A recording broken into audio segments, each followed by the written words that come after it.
Good morning, everybody. We're going to be working on page 32 today.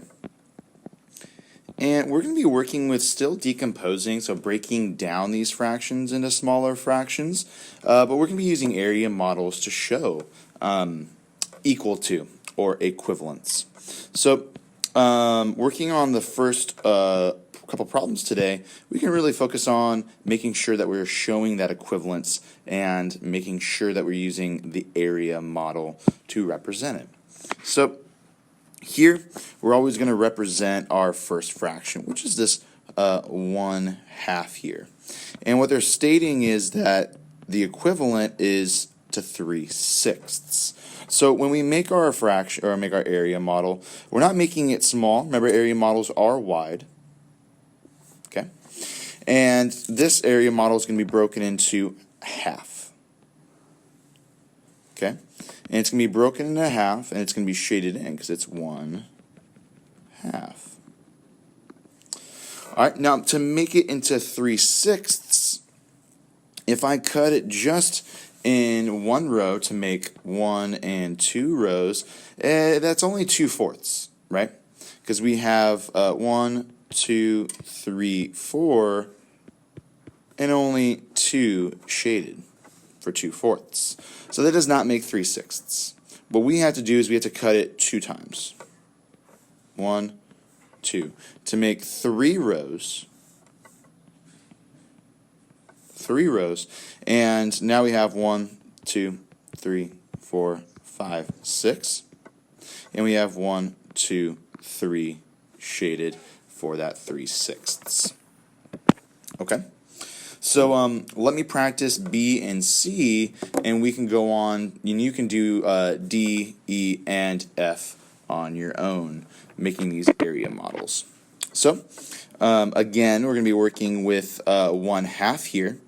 So we're working with 1/2, and we are trying to make 4/8. So let's make my area model. And I'm going to be breaking this into 1/2. Shading in. Okay. So this is 1/2. To cut this, we can try thirds again, but that's just not going to work because we have 6. 1, 2, 3, 4, 5, 6, and only 3 shaded. So it looks like we're going to have to decompose this even into smaller units. So let's try 1, 2, 3, and 4. So we have 4 rows. 1, 2, 3, and 4. We have 4 rows. And we have 1, 2, 3, 4, 5, 6, 7, and 8. We have 8, and we have 1, 2, 3, and 4 shaded for that 4/8. So this definitely makes sense. And if you actually look at it, we're multiplying by 4 in the numerator and by 4 in the denominator, and that's how we make equivalent fractions. If you look here, we're multiplying times 3 and then times 3 on the bottom, and that's how many rows we have as well. How many rows we have as well. So we can use multiplication as well to see the equivalence.